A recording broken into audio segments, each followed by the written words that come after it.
just not everything. Okay. All right. Settlement, it seemed to come out of nowhere, especially since just a few short days ago the nurses were agreeing on a July 6th strike. Mm-hmm. Yeah, I mean, basically things changed. We had a lot of bargaining going back and forth. This week, late Tuesday night, we had the last minute offer the hospitals threw out that we rejected because it had all these conditions and concessions attached. So what changed was on Wednesday, the federal mediators, to our understanding, basically called the hospitals back and said, is there anything else you want to try or want to do? At that point, then we got a call late yesterday, probably about 6 o'clock, from the hospitals saying, we have a new offer, let's meet, let's talk. So some of our representatives met with the hospitals last night, Wednesday night. This proposal was brought forward. We agreed to bring it back to our full bargaining team of about 60 people today, and then again met this morning, unanimously approved that we would suggest to our members to ratify this. You mentioned a possible July 10th strike if the nurses don't agree. Yeah, I mean, we're not expecting that to happen, but basically part of the agreement was to postpone our strike date until July 10th so that our members have time to vote and approve the new contract, in which case the strike date will not happen. Obviously, it'll be a moot point. Yeah. So we're expecting the vote to happen on July 6th or July 7th. Mm-hmm. So basically it was just push the strike date back so that we can get the vote in and get that settled, and then everything can kind of move away from there. Why wouldn't they potentially vote on this settlement?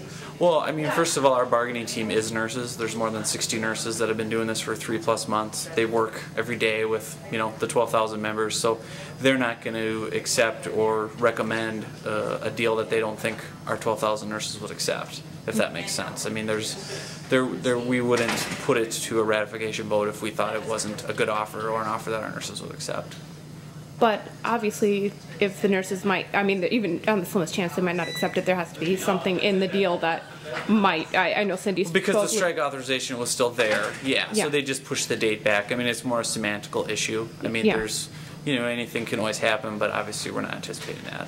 And does the deal cover everything, or are there things that the nurses are still unhappy about in the deal?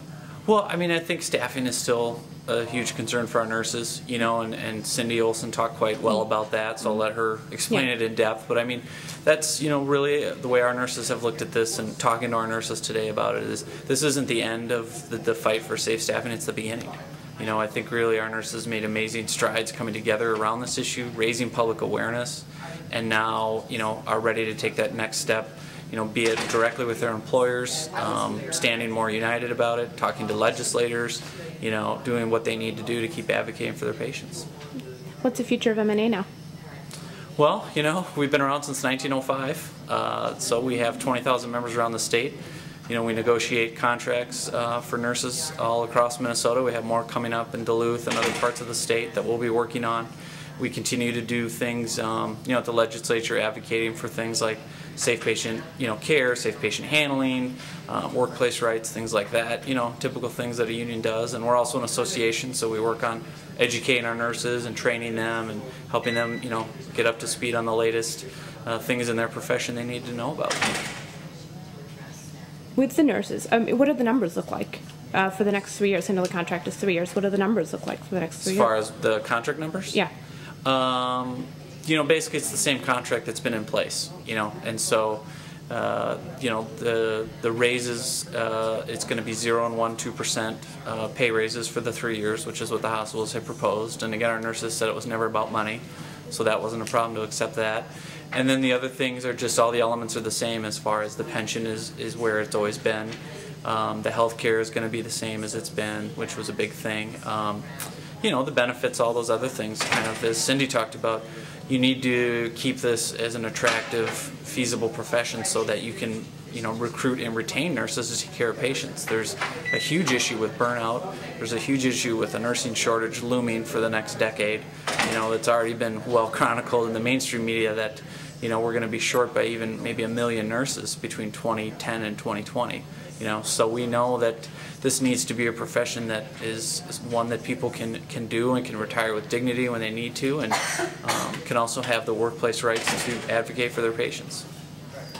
Is MNA and the nurses happy with 100% of the deal?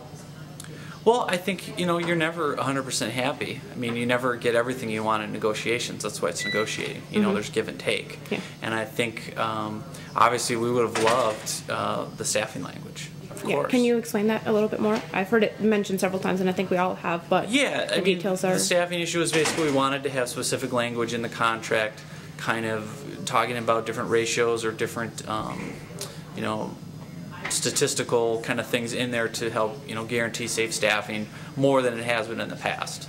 And so that was something that, you know, we fought long and hard for almost 4 months. So yes, we're disappointed we didn't get it into the contract. But again, we learned a lot. Our nurses learned a lot about themselves and what they're willing to do. And that this isn't the end of the staffing issue, it's the beginning. That there's no reason we can't keep moving forward. There's no reason we can't take this to the legislature. There's no reason we can't do more in the workplace. There's no reason in 3 years when the next contract's up that we can't build all that momentum and, you know, and get it into the next contract if it hasn't been addressed between now and then. Okay. And your position, John Nemo? I'm just a spokesman for the MNA. Yep. All right.